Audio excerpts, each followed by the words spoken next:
I can. Here's some. I'm gonna. I'm mute. Hello, everybody, and welcome to this episode of TV Talk. I am one of your hosts, Mark Pellegrino, and my co-hosts Jacqueline Schumann and Jennifer Bouani, the wonderful and amazing co-creators of The Strike. And we are going to talk today about Mad Men. That's right. One of our resident, what would you call Razi? He's the Lord Emperor, but he's also the resident expert on Mad Men. He's going to be discussing episode 2 with us today, which I found to be quite an interesting episode. Season 2. I'm sorry, season 2. Thank you very much. This is what happens when you take a nap right before a show. We're going to be talking about season 2. That's right, 13 episodes in season 2, which took some very interesting turns today. Do we have any business to take care of before we start on our adventure today with Mad Men season 2? We do. We have a poll from last week that we need to read out. We have to fix your microphone though before we read out. Yeah, you got to get your mic closer. There you go. All right. It's going to be in the video. Is that okay? Better? No. You just got to get. Yeah, you got to get physically closer to it. I am. I'm like almost up on it. How about this? Is that better? We're gonna call the show Technical and Mental Snafus all the way through. Go ahead. Okay, so here's the poll from last week. Which Mad Men theme should we explore further in The Strike? And you guys decided 40% chose, can a man truly love someone if he accepts bad premises? Following that was identity. Are you defined by your past or the decisions you make today and the room you're in? And third place was becoming independent. How long do you remain bitter for past grievances versus it's time to move on? And move on, I think, is the theme of season 2, right? Oops, you just stole my thunder. But yes, I wanted to get into that in a little bit. And your mic is not working for me. I don't know if it's working for anybody else.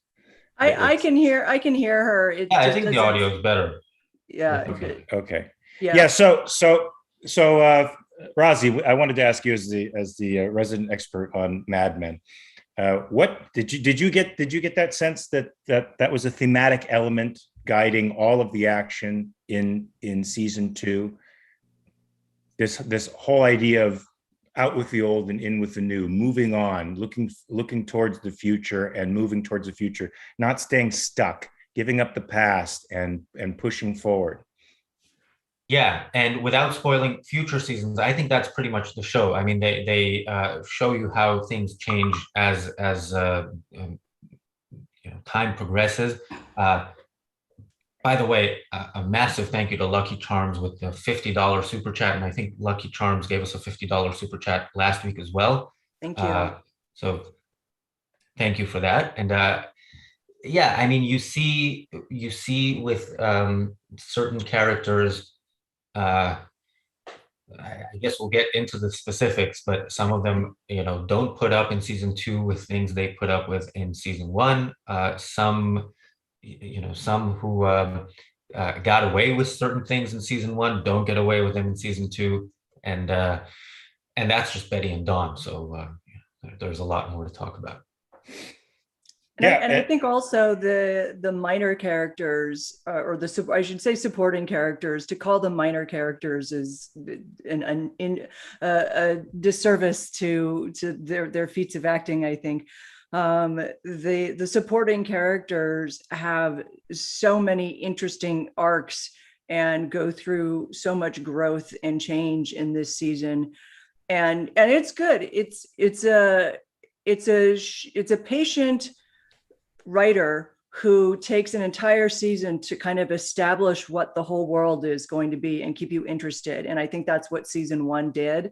And then season 2 really starts to knock your socks off, I think, with the way that these characters go. But I find that thematic element specifically interesting for its political incorrectness. I mean, given today that the fact that we're supposed to be mired in our past and we're supposed to be overwhelmed by our emotional lives and never move on, The idea that you just push past it and go through and look to the future was a refreshing sort of idea, even though it caused quite a bit of growth pains, I would say, throughout the whole season for all the characters involved. So, do you want to talk about Don first?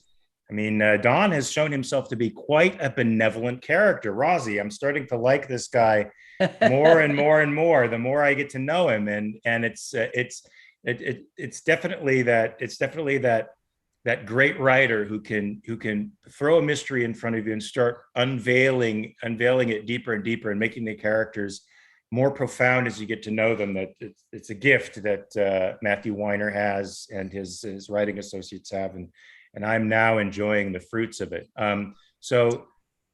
So Don Draper has done many benevolent things in this particular season. We found that he has been a real benefactor to Peggy Olson, who I think is a great character and someone who would be, I think, much aligned with any character in Atlas Shrugged. But beyond that, he's sort of set straight his past in a way that I didn't know he had done before. Do you remember that storyline, guys? You want to describe it out loud to somebody who needs a spoiler alert right now? When he, first of all, Sammy is bored again. Thank you for the super chat, the quid, the one quid super chat. So, are you talking about when Don goes to LA? Yes. And yeah, so but he goes to LA. He goes to this reminds me of Jesus's sort of immersion in the desert, his 40 days in the desert that he takes to transform from just a simple preacher to, the Messiah. I feel like we have the same kind of transformation taking place in Don Draper, which is kind of interesting. But yeah, he goes to LA. Tell us a little bit more about what happens in LA. So he goes to, it's what's hilarious about it is that he goes there with Pete Campbell, and it's presumably it's all work. And Pete, in fact, is the one who wants to have fun at the pool and take advantage of the great LA weather. And this is when LA was really beautiful. Because Jennifer and I just drove back from being down at ARI for Leonard Peikoff's last lecture, and we have to drive through LA on the way back, and we're like, oh man, we could never live here. But this is when LA was really beautiful, and Don is kind of reprimanding Pete for like, hey, we're here for business. We're not here for pleasure or anything. And the first chance Don gets, he ditches Pete for some pretty girl in a convertible who invites him basically to just go on an adventure with him. And he does. He ends up going to this big mansion where the people are kind of like, you don't know what they do. You don't know what their jobs are. All that you know is somehow they're all being paid for. There's some sort of benefactor that, actually you do find out later who's the money behind it.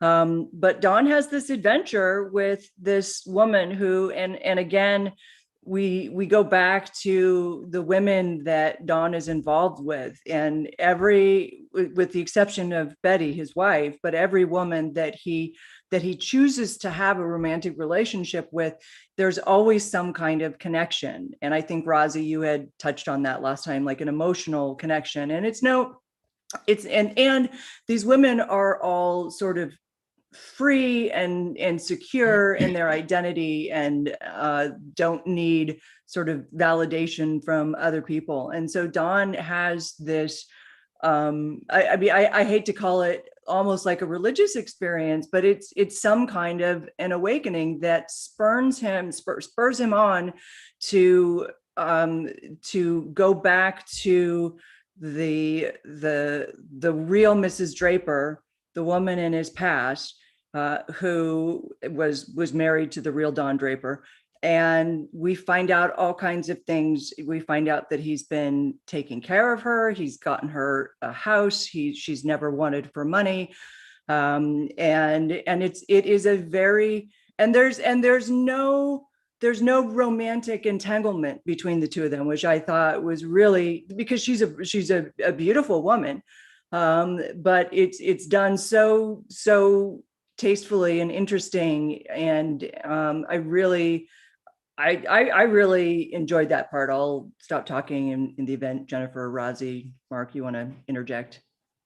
Yeah, what you get to see is somebody who he has exposed his entire self to, and the kind of relationship that they have, which is truly a relationship of a truly a positive, constructive relationship where they both seek the betterment of the other. And I think it was a great space to see him in, and to see him making up for his past. But I think more importantly is when they introduce this character of the real Mrs. Draper, they do it in a fashion that makes you feel you are falling off the precipice. So is Dawn. Everything's over right now, and that beautiful twist and turn that a great writer does to introduce a character that seems threatening and then becomes literally the salvation of the main character. I think that was a great twist. What do you think, Razi? Yeah, so I think, we see the things in his past that some of which we spoke about on the episode about season 1, where on the face of it, he's a fraud. He takes, he steals somebody's identity, but it was somebody who had died at war, and it was as a way of getting out of war. And he where it caused any harm, he made a point of making up for it. By the way, Jax, on the point of him, being lured away by a woman when he's with Pete Campbell, you don't need an excuse to ditch Pete Campbell. I'm all for that. Nobody needs to lure you away. So. Yeah. Right on. I feel you. I think it's also. What's so interesting, you kind of touched on this, Mark, with the real Mrs. Draper. She's the only person Don can be fully himself with. She's the only person and I think so much of what Don suffers from in the series before of course Betty finds out and is this: nobody really knows him.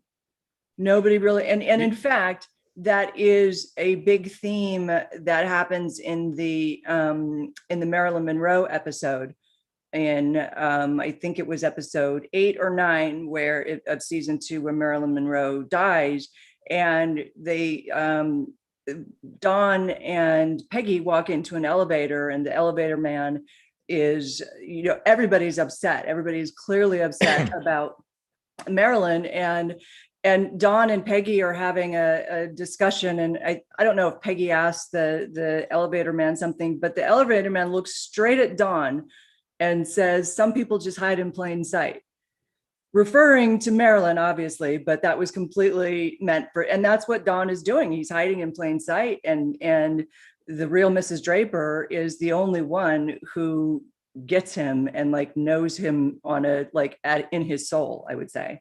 I would say I would agree with that, and I don't know how many of you are familiar with Hamlet. If you're familiar with Hamlet, there's a character in Hamlet called Horatio, and sometimes Horatio is left out of the piece. Franco Zeffirelli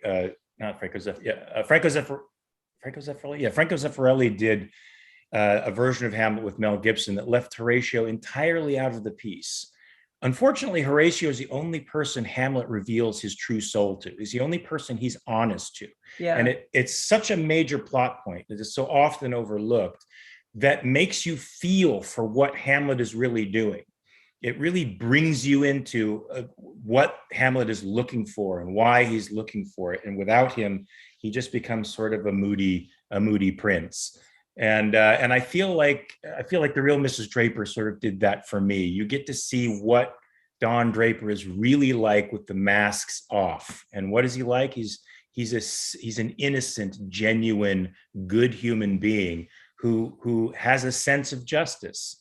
He really has a sense of justice, and we see this throughout the piece so much more than we did in season 1. We see him standing up for somebody who got drunk and pissed himself and passed out and and was going to be fired. But it's Don, and of course Peggy as well, who stands up for this guy, and shows himself to be a man of real integrity.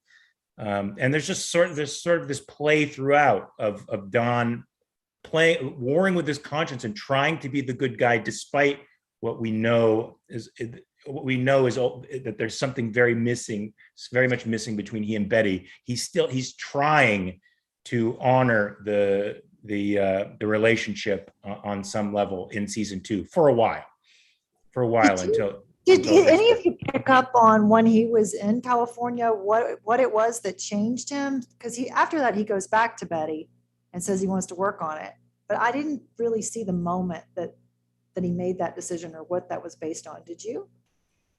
He was lying on the couch, I think, and I don't know if his head was in what's Mrs. Draper's first name? I can't remember her first. Do you guys remember? Okay, I'm just gonna. I don't remember her name. He's telling her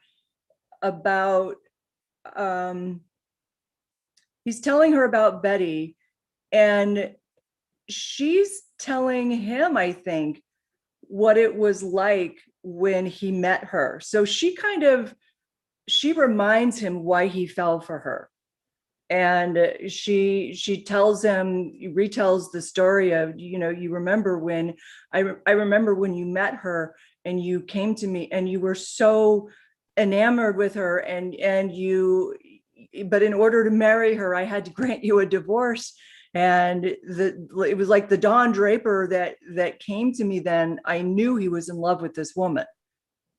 And so I think she reminds him of that. And in a way, even though it ultimately, we know it's not going to work out with Betty because he feels the way he feels about her. It's almost like she was like, had enough love in her that he thought maybe he could kind of vicariously, he wanted to be that person that she remembers, and I think that there's just too much that has ended up happening. That's my recollection of it. I don't know if Rosie or Mark, you had any different. I think his come to Jesus moment was on that couch too, when he remembered back to the first time he told the first Mrs. Draper that he was getting married, that he met this beautiful girl who's a model, and it reminded him why he fell in love with her. Do you have a different perspective about that, Rosie? You did. No, but as I mentioned to you guys before we started, I haven't had time to rewatch some of the last episodes of this season. Then again, I did watch them 3 times in the past. So yeah, that is from what I remember, I agree with you. Although I will say from the episodes I did rewatch this past week. So, some of what I defended in Dawn in season 1, I saw sort of missing in his first affair in season 2 with Bobby Barrett, where I thought, first of all, he didn't, in with other women, he is, as we mentioned, emotionally connected. Here, it seems like, first of all, she makes the first move and he doesn't seem like he's really into it, but he goes along with it. There's issues along the road with her, and there's of course she's married as well, and I'll have something to say about her husband later on in this episode. Awful man. Mm-hmm. Yeah, and well, since we're on the topic, yeah, I think Jimmy Barrett, you see, first of all, you see that some level of success doesn't guarantee self-esteem, because he is clearly a very successful comedian and clearly hates himself. And at some point when he confronts Don about Don's affair with his wife, Bobby Barrett, he says something like, if you want to step out, go to a whore. You don't go to another man's wife, which, fair enough. You don't go after another man's wife, but he doesn't see a problem somehow with Don is cheating on his wife. And I think Jimmy Barrett's first his first complaint should be to his wife rather than to Dawn in that context. Well, also Jimmy Barrett was quite open in his flirtations with Dawn's wife, and you could say that was quite inappropriate. That no man worth his salt would do that. Hey, but did you ever see the movie Punchline by David Seltzer? I think Sally Field was in it, and Tom Hanks. And Tom Hanks, a long time ago. Yeah, a long time ago. David Seltzer's a great New York writer, and I think Sally Field is an aspiring comedian, and she's trying to come up through the ranks. And I think Tom Hanks is, from what I remember, it's ages since I've seen the movie, but is a veteran comedian, and he's sort of teaching her the ropes, how to be funny. And one of the things that he tells her that I thought was extraordinarily revealing about comedians in general was, look, the trick to being funny is to not think anything's funny. So the idea that comedians are really animated by a deep rage and cynicism, and they're really sort of, I don't mean this as a slap at any comedians out there in the audience, but there's something ugly underneath all of that. This is that Jimmy Barrett character through and through, just an angry son of a bitch who hates everything, including himself, and it just permeates every pore of his body. He's the most despicable human being I'd ever meet. And you're right, the affair with the wife was a step away from his normal profile, and you wonder why. It's almost as if he was giving into an addiction at the moment, as opposed to, and somebody could think that these extramarital affairs might be a sort of sexual addiction that he has. But I do think you're right, Rosie. There was a distinction between being drawn to these women emotionally for what they gave him, and then this woman who's palpably sort of gross on every level. I never liked him with her. With all of the other women that he's had affairs with, it's not like I approve this message, but I understand. And they're very sympathetic, and some of them just fall head over heels for him. I agree with you about this one too, Rosie, that she wasn't maybe what they had to do was because season 2 is definitely Don Draper's Save the Cat season. Maybe they couldn't make him, maybe they had to give him something that the audience was like, come on, Don, that's just not, and I thought it was. Now, do you guys think it was a dick move or appropriate for Jimmy to tell Betty about Dawn having an affair?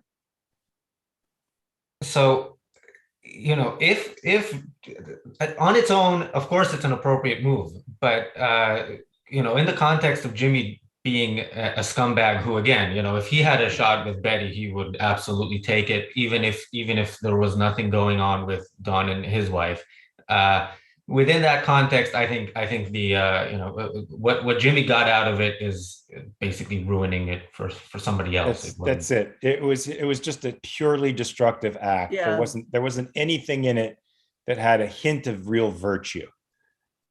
And that's why it was sort of fulfilling to see Don punch his lights out at that club. I just wish the guy didn't get up and brush it off as easily as he did. I would have been happy with him being wheeled out in a hospital in a gurney or something. So Rosie, do you want to read that super chat that just came in from Philosophy at Work? Is that Is that euros? Yeah, that is €5. Oh, all right, I'll read it. All right, teaser. I'm gonna guess. Teaser number 1, it's a quote: "Who groans beneath the Punic curse and strangles in the strings of purse before she mends must sicken worse." I'm going to go with Shakespeare there. But that's there. Thanks, Philosophy at Work. So we also in this season, we get the rise of two of our favorite women. We get the rise of Joan and Peggy simultaneously. Let's talk about Joan first. Joan to me is a very, very significant woman, not just because she's sultry and beautiful and in total command of herself physically and in total command of her whatever universe she finds herself in, but she's got this great untapped intelligence that starts to get recognized by the people in the office, in particular by the guy who's heading up the new television department. But something happens there. You guys want to talk a little bit about that? Well, Mark, in the previous episode, you asked me about Joan, and I got sidetracked replying to something on the chat, and I never expressed my opinion. So I will combine my opinion of Joan in season 1 and season 2. I did not like her in season 1.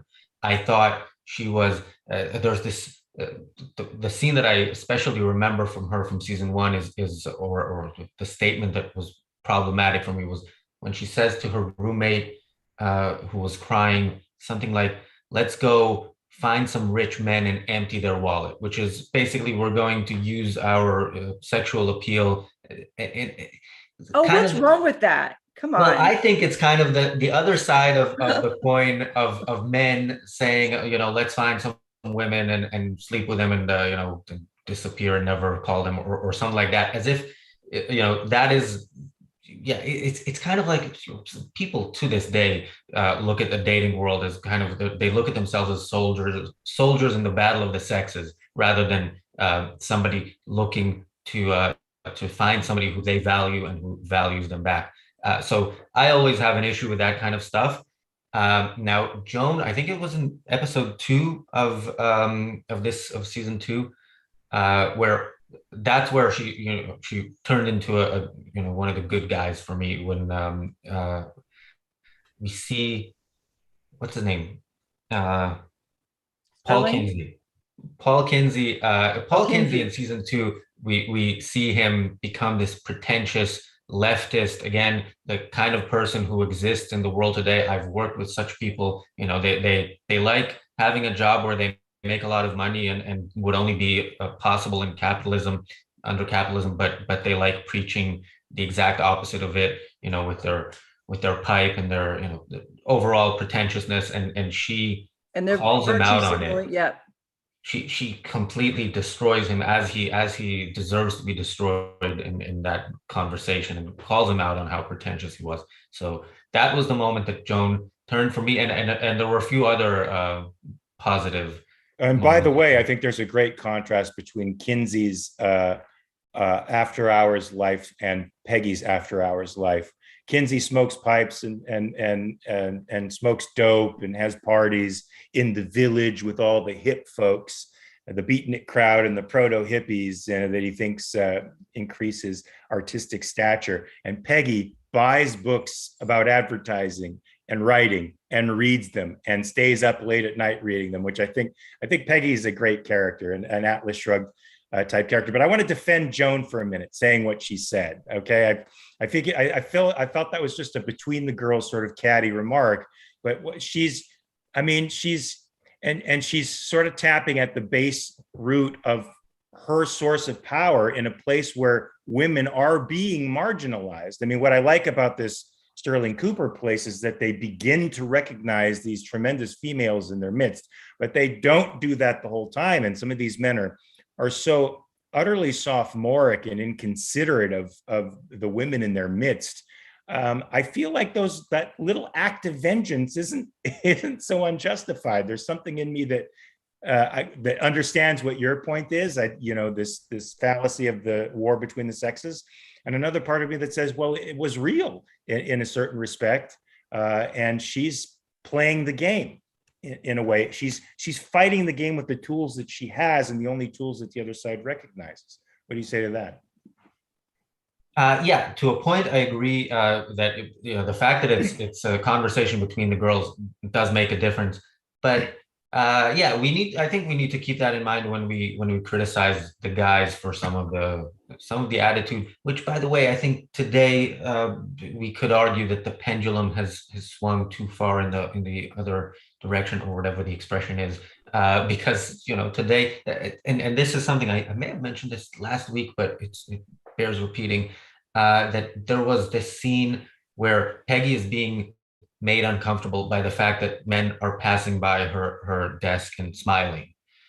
Now, yeah, we see it in a way that they show what the smile means, but also it's okay to smile at people in an office. Yeah, now I agree too. I mean, where does one? Now we're getting off topic a little bit, but where does one draw the line at nice cordiality that may be spiced up a little bit with sexual innuendo and attractiveness and the spark that naturally happens between men and women, I think, and this other thing where the atmosphere becomes intimidating for somebody to work in or toxic for someone to work in?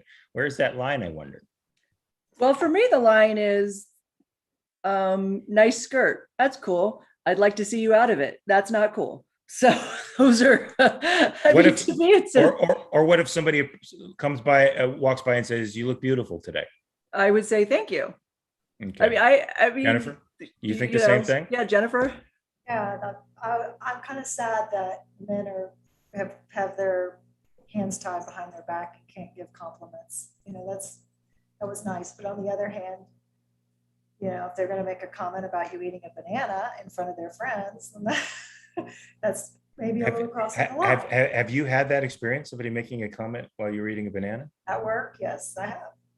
Yeah, some boys. I mean, and I grew up in, not grew up, but like when I was in tech in the 90s, so it was a very, very different workplace experience than it is now. And I think I talked about this last time when we were on Clubhouse. It was it was kind of like Mad Men. It was, except we were able to wear pants. Do you think perhaps, I mean, we're going far afield, but I don't care. This is interesting. Do you think perhaps you have the situation in that tech environment where you have a bunch of men who never really experienced adolescent connections with women, were probably predominantly alienated in their social lives for women, and are now finding themselves in the position that they have money and now can have access to women in a way that they didn't before, and they just don't know how to deal with it. They're still frozen at a certain emotional level. Do you think that might be true? I have to say that for the most part, what I experienced, the worst kind of harassment I experienced was from like the real higher ups, like directors and VPs and people in power positions, who they couldn't get to that power position if they didn't have some kind of, ability to be social. And the types of experience that I had with like the guys that I was, who were fellow engineers, I worked for a cable company. Well, we provided cable modems to cable companies, and we regularly had to watch, I wouldn't say regularly, but there were porn channels that we had to look at in order to see like pixelation. One time they accidentally spliced the Disney Channel with a porn channel, and porn was coming in on Disney, and it was a whole horrible thing. But there were all kinds of commentary and feedback going on, and I just felt like they were actually glad to have like a woman there that they could, I don't know, talk to about stuff like that. But it was more the higher ups that I had problems with personally. I don't know what Jennifer's. Rob, go ahead. To Peggy with all the guys going off to do business at a strip club, and like it's just assumed women aren't going to do that, so therefore you're left out of the business conversations. That definitely happened. Yeah. And it was prevalent and accepted for a while, and then it wasn't. Like I watched the transition of the company go through where that was no longer accepted. And that was but I like that she was assertive and independent enough to place herself in that situation without making it a policy, without making it official policy. That shows how strong the individual is, and how self-assertion is really a necessary element in any job like that. Go ahead. She doesn't ask for people to treat her differently. She sees the world around her, how they are, and then she figures her way through it. I admire her for that so much. Very Rand character. What are you going to say, Raza? I was going to say, yeah, I also liked her assertiveness there, although I would say on the question of where you draw the line, if you're at a point where you have to sit on the client's lap, that's probably beyond the line. But I do think,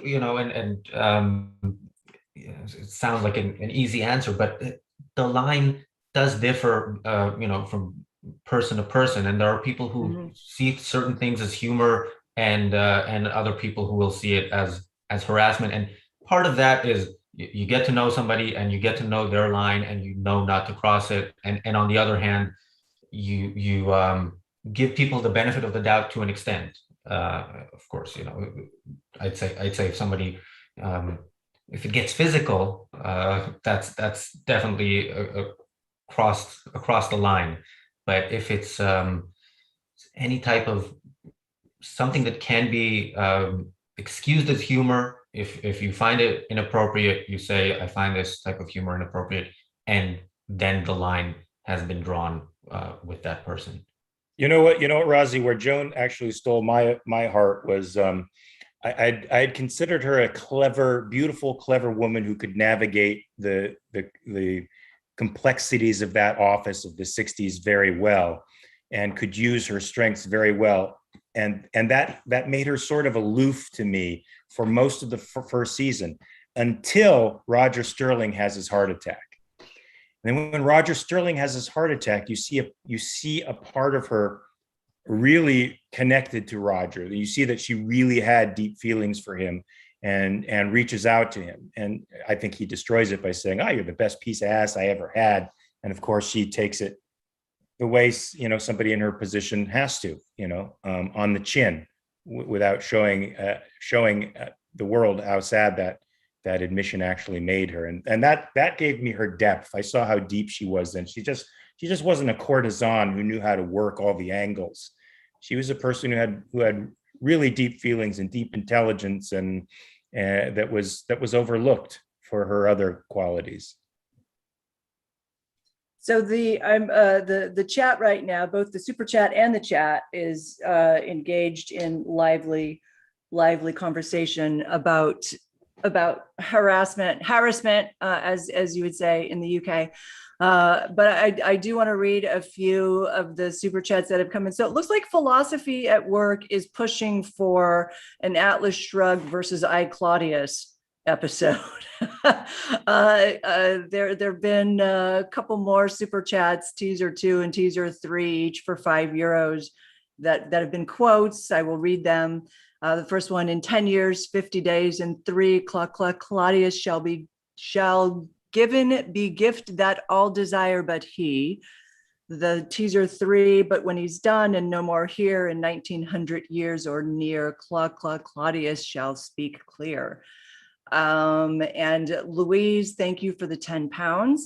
But we've got just like some regular people that are, and we could digress and go off onto the topic of sexual harassment. But I think it's worth. Evan says that harassment is something severe or sustained such that it deprives you of the benefits of the workplace, school, etc. The new definition of any unwanted conduct of a sexual nature isn't harassment. Bad sexual jokes don't rise to the level of harassment, in my opinion. I don't know. It really depends. I am with Razi on the context. Context is king. And knowing your audience and knowing who you're telling a joke to. If you happen to know that somebody is a rape survivor and you tell some kind of horrible joke to them, that's pretty bad. So I think it's hard to say, yes, this is right, and no, this isn't. It's very much based on the person who's saying something versus the person who's on the receiving end. And I think like Razi was saying, and you see, and it's interesting, and I'm going to try and flip this back to Mad Men. You do see a lot of women in that show who are not comfortable with the way that men are treating them. The one that really stood out to me, just because I saw it again last night, was when when Peggy, we were just talking about it, was when Peggy confronts Freddie and tells him, like, because they came up with this idea for Marilyn versus Jackie, and Peggy is saying, you know, I wanted to, had I known, you know, I would have wanted to go. And Freddie's like, well, you know, it's okay, doll.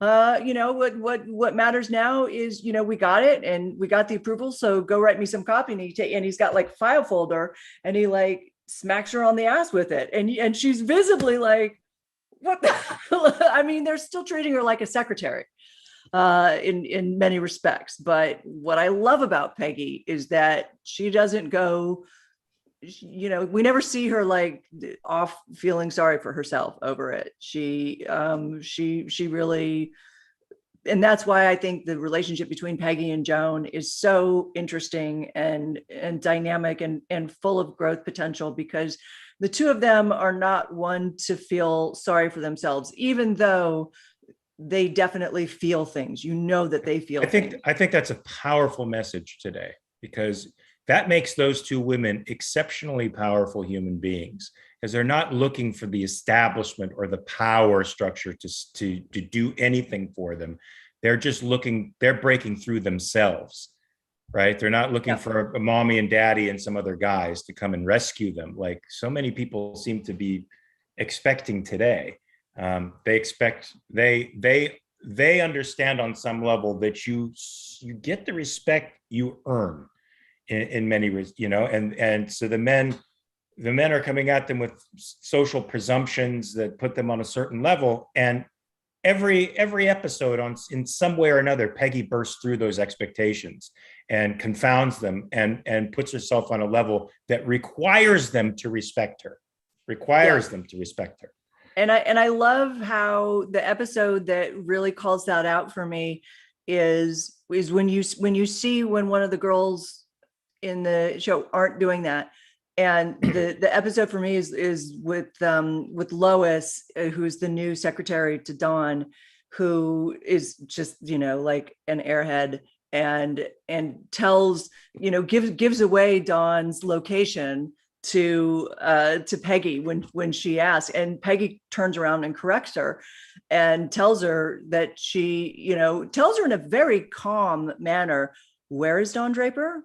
You don't know, or he's not in yet. And you know, she's schooling her on how to be a good secretary. Well, Lois gets all upset about it and is crying about it in the break room, which Joan has expressly like made a rule, an office rule, that there is no crying in the break room, which is so much like, I was thinking about Tom Hanks in A League of Their Own. There's no crying in baseball.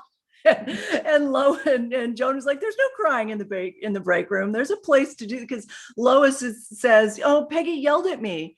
And Joan was like, you better watch what you're saying about, you know, Peggy. And there's a place to do that. And there's a place to cry. That's in your apartment. Which I loved it. So everybody is moving on in this season. Everybody is, Don is in a state of flux, attempting to piece together what he can with his marriage. Roger is now divorcing his wife of 20 years to marry the young secretary. What did you think of that, Rosie? It's a most interesting move that a lot of people would find catastrophic for an older man to marry somebody so much younger. Well, I guess we'll see in the next few seasons whether or not it was catastrophic. But Jane, right? Yes, Jane. Yeah, I mean, played by Peyton List, who was in a series with me called The Tomorrow People, where she played a very, very different type of person. So I won't badmouth the actress, but I will maybe the character a little bit, because she goes in there and I think we mentioned this last week. She goes in and in the first episode, we see her kind of intentionally showing, some leg and like having. She had her blouse unbuttoned, one button. Yeah, and she went there. I don't know, and you know when she was fired at some point, and then she goes and cries to. She was fired by Joan, and she For and she going goes into and cries, for going into Bert's room to look at the art, the new abstract art. yeah, which I also have something to say about, but maybe we'll leave that. A Rothko, Um, a smear of red, various reds. Anyway, go ahead. but yeah, she goes in there and you know she goes and cries to Roger and yeah she uh, you know she got what she wanted by ending up marrying him and I mean, if Joan were a sociopath, I would say that would be Jane. I fear that Jane is Interesting. sociopathic. Yeah. I feel that Jane, right? Because Joan can navigate the world very well and she uses her tools to her advantage. But Jane, I think, did it big Jane time. manipulates. You don't see Joan going to Roger Sterling and crying about, you know, what's happening to her and using his power to get power over others. You don't see that at all. She had a real relationship with Roger that was only so deep for him, but was, I think, very deep for her. But yeah, Jane is that animal that could be produced from these kinds of power dynamics, I think. yeah, and that's I think Joan's problem with Jane when she does that thing where she shows a lot, and she comes up to her and basically she says that's not how, you know, you're an attractive woman and that's a positive thing, and you know it might help you out, but that is not how you want to use it here in the workplace. And yeah, Jane was never as she's continues to not be a sympathetic character for me. What do you think of her, Jennifer? We've never talked about her. Never liked her. What's there to like about her? I mean, she's manipulative. She just goes off and marries this guy that I don't know what it is. It's not love. I don't know what it is. She writes some poems. And we'll see, you'll see in the future seasons. I don't want to go to spoil anything, but there's more to that story. She's scary clever, I have a feeling. So we know everybody's in a state of flux, but I think we only have time to talk about one person, one character in particular that is, I think, going through a death spiral as her identity is sort of crumbling away because of her relationship and what she invests in that relationship. That's Betty Draper. Betty Draper does something that really turned me off to her. I mean, I've been on her side this whole time. Every time I see her problem, I weep for her. And here she goes into a bar and has an anonymous fling with some douchebag, like a revenge fuck. And that just, I'm sorry, I get emotionally where that place came from. Well, look, I get emotionally where it came from. It came from her needing validation because she just doesn't get the validation that she wants. It comes from that social metaphysician's place of needing other people to show you that you're worth something. But it just knocked her down 50 pegs in my book, because I saw Dawn's retreat as strange as it was, as a bizarre flirtation as it was with this strange group of people. There was something sort of holy about it. There was something sort of good in it. And there's nothing really good in what Betty does there. What do you guys think of that liaison? Double standard. She cheats once. He's been cheating. She gives her time. So you think I have the double standard? Yeah. I didn't say that Don was doing right, and I'm not trying to make any excuses for his dalliances. I think she lowered herself by going with just a stranger. Had she gone with the guy that she was attracted with, who's racing horses or can't ride a horse, that would have been a little bit more interesting to me, because she finds a real connection with him, and that would have been more along the lines of a Don Draper dalliance, and it would have been a little bit more forgivable to me. But the reasons she does it, I think, really lowered her in my eyes. Sorry, and I've been a fan of hers the whole time. I've been pulling for her. I've really hated what Don has done to her. What do you think? What do you guys think? I kind of disagree as well. I don't know if it's as much I don't know if it's as much a double standard as it is from Betty's perspective. What does she know? If you're writing, if we were to write this scene, right? Betty goes to a bar and picks up on and he's a handsome guy. He's not like I would have condemned her if she slept with somebody who was just a slime ball. But well, he's sleeping with a married woman in a bar in the back, like broom closet of a bar. He's good looking, but yeah, that's what I mean. It's like looks encompasseth around something corrupt and, and but horrible. If we're writing that scene, we're thinking, we're in Betty's head. What does Betty know? Betty doesn't know about Don and his emotional attachment. She has no understanding of that. All that she knows, and the one affair that she knows about, interestingly, is with a woman that none of us like. The one affair that she knows one dalliance, is with this woman that she has met, and is, she's not, I mean, objectively, I don't think she's as glamorous as Betty is, and as just outright striking and beautiful.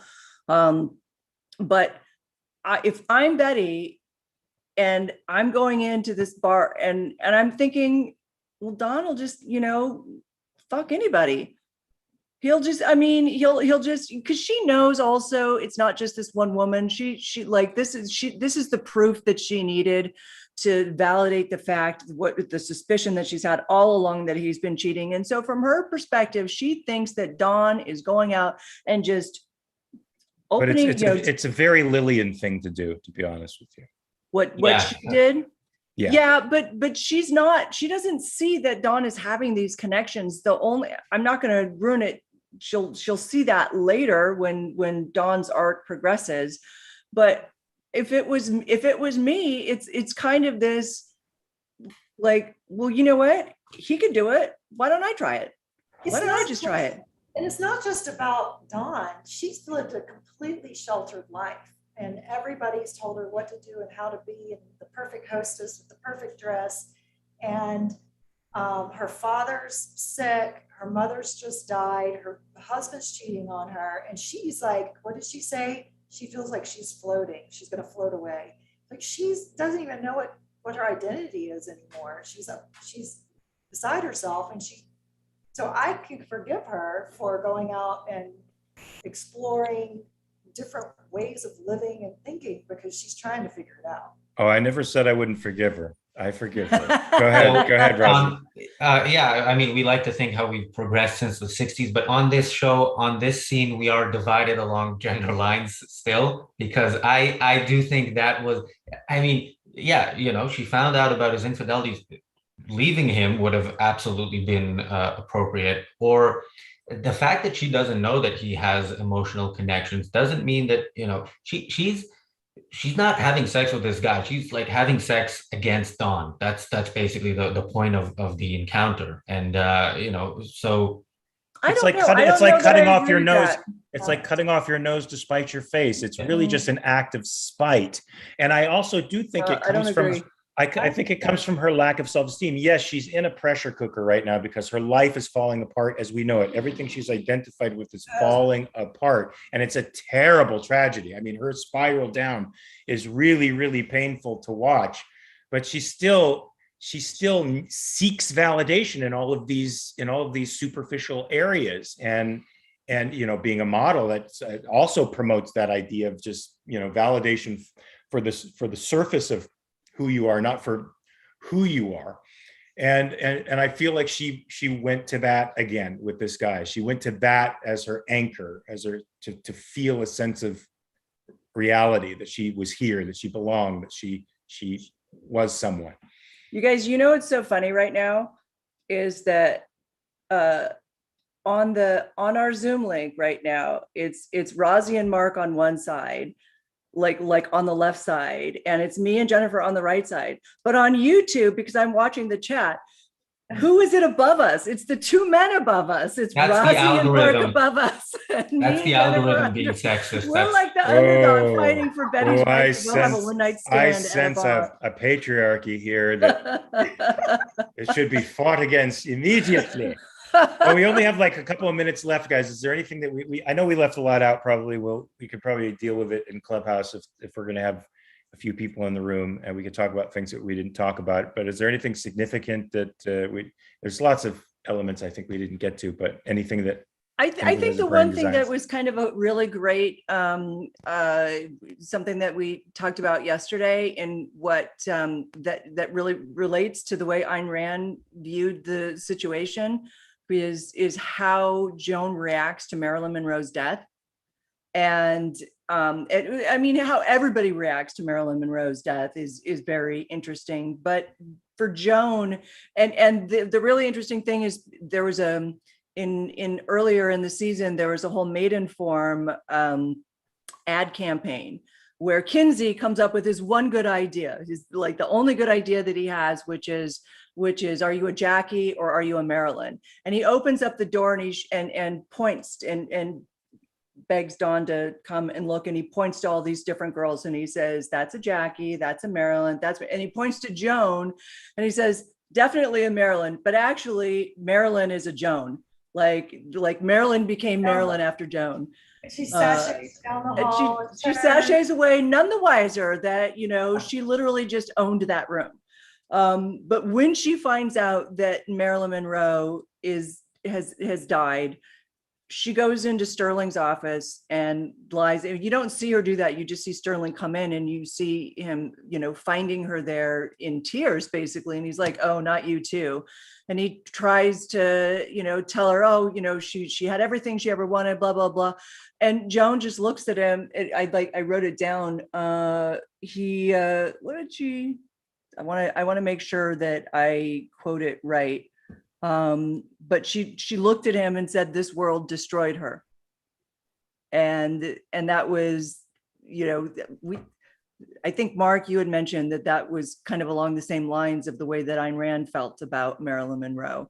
And I don't know. I think she definitely admired Marilyn for her innocence and her sexuality and her just that she represented something that was an essential aspect of America. And I liked that Matthew Weiner and his writing staff sort of recognized that in the people in the office and the emotional impact that it had on them. Because the 60s, that particular time, it's 1962, leading up to the Kennedy assassination, lots of people pin the death of innocence in America on this particular period of time. We're definitely in that slot from the early 60s through 1968 and on, where something shifts in America, something deeply shifts, where I think the Kinseys of the world, start taking over the narrative. But I don't know if that'll be reflected later on in any of the shows, but certainly something shifts in America. I don't think we have any more time for anything today, guys. I think we've been going for an hour, and I even skipped my usual introduction because I was tired. I know there was just so much to talk about. This was really the season for the supporting characters, I think, and all of these rich stories and really great arcs. Looks like we lost Rozzy. Maybe he's getting Clubhouse ready, but I think that we want to close this out with a poll. Yeah, let's hear the poll. Did they post the link yet? This one. Let's give Dylan a chance to get the poll link posted in the chat. And then went up while he's doing that. So what we were noticing is that this season really had a strong theme of, breaking from the status quo and moving on. And so definitely Atlas Shrugged has different themes for each part of the book. And there's a lot of themes that Ayn Rand puts in Atlas Shrugged, certainly more than we're going to cover some, but we can't cover all of them. So we wanted to hear from you if you have a particular theme that you want to see explored in the TV show, The Strike. Here's a place to vocalize that to us. Yep. So that poll is now posted in the chat, and you get to actually, it's not a selection, you get to actually fill in your answer this time. So it'll be interesting to see what people think about the types of themes they would like for us to explore. I think there's one more thing that we have to plug, Mark, which is Yaron's appearance tomorrow in the UK. Yes. And Go ahead. Rosie's not on, so I don't have the details. I'm hoping maybe you've got something somewhere close. Well, yes, I guess Yaron is making his first appearance in London event since 2019. He is going to be at an event with Nikos. I guess it's Nikos's first book signing as well. And I want to say Inaya Follerin, I guess, who's a popular media person over there in the UK, and they will be live Saturday 3 p.m. So go to the Ayn Rand Center UK, I guess, website, sign up there, and please go, There's really nothing like seeing Yaron live. He's great to watch on YouTube, and he's great to watch his recorded courses, but when you see him live, it's it's like seeing a band live. It's awesome. And so many opportunities to be able to talk with him afterwards and get to know him and stuff. So talk with him afterwards, ask questions. He's a wealth of information. I consider him a mentor, even though he doesn't know that. That's okay. He teaches me a lot. Every time I listen to him, I learn something new. Well, guys, I think that's it. This is Mark Pellegrino, Jack Schumann, and Jennifer Bouani, and we've been talking TV on the Ayn Rand Center UK, and go over to Clubhouse and we'll continue talking about Mad Men season 2, and we'll see you in a few minutes. All right. Peace.